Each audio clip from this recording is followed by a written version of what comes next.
साथियों, अभी चुनाव के परिणाम आ चुके हैं और परिणाम तो उम्मीद के अनुसार नहीं आया, लेकिन फिर भी बहुत अच्छा रहा। और मुख्य रूप से जो दलित हैं, बहुजन हैं, उनकी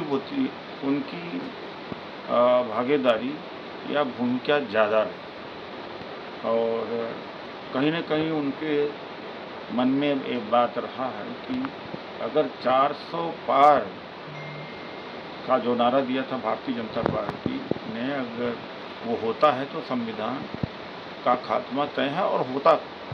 लेकिन अब उस पर रुकावट लगी है।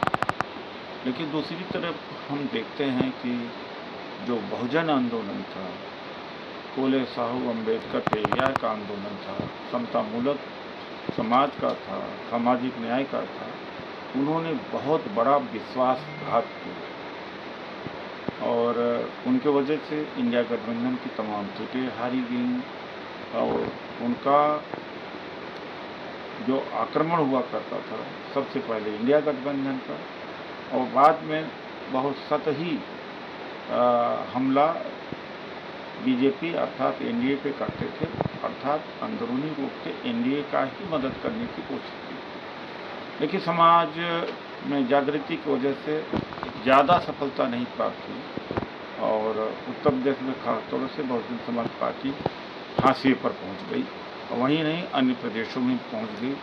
लोग समझ गए कि भारतीय जनता पार्टी आरएसएस के हाथ में पूरा आंदोलन बेचा जा रहा है।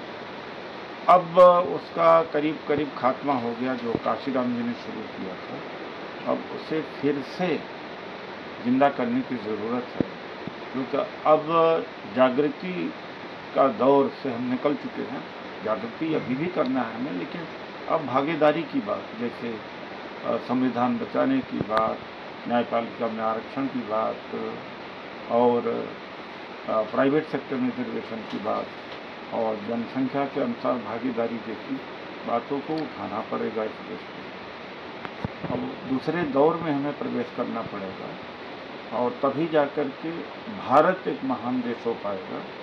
कोई भी देश महान नहीं हो सकता जब तक उस देश की मेजॉरिटी जनता या बहुजन या बहुसंख्यक लोग हैं, उनकी क्रय शक्ति अच्छी नहीं होती है, उनकी शिक्षा अच्छी नहीं होती, उनका स्वास्थ्य अच्छा नहीं होता।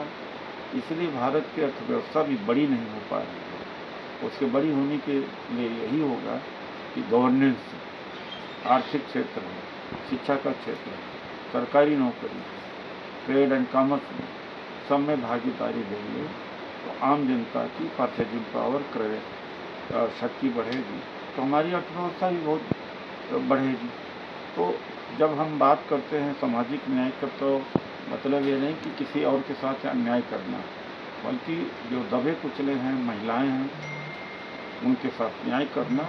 और देश की तरक्की भी उसी में जुड़ी हुई है और सबसे बड़ी देशभक्ति भी वही है। तो अब हम पूरे देश में फिर से आह्वान कर रहे हैं, लोगों से बात कर रहे हैं कि कैसे बहुजन आंदोलन फिर से खड़ा किया जाए और उसकी तैयारी हर स्तर पर की जानी चाहिए। और अब हम किसी दूसरे के सहारे इंतज़ार नहीं कर सकते। हमारे तमाम साथी हैं जो यह कह रहे हैं कि अब हम लोगों को, और ख़ासतौर पर मुझसे बड़ा उम्मीद लगा करके बैठे हुए हैं कि जो पुराने बीएसपी के लोग हैं, पुराने अम्बेडकराइट हैं, या जो आज के युवा हैं, इन सबको इकट्ठा करना चाहिए। वो उस प्रयास में अब हम लग गए हैं। अब बहुजन आंदोलन को अपने हाथ में लेना होगा। यही मेरा आप लोगों से प्रार्थना है। धन्यवाद।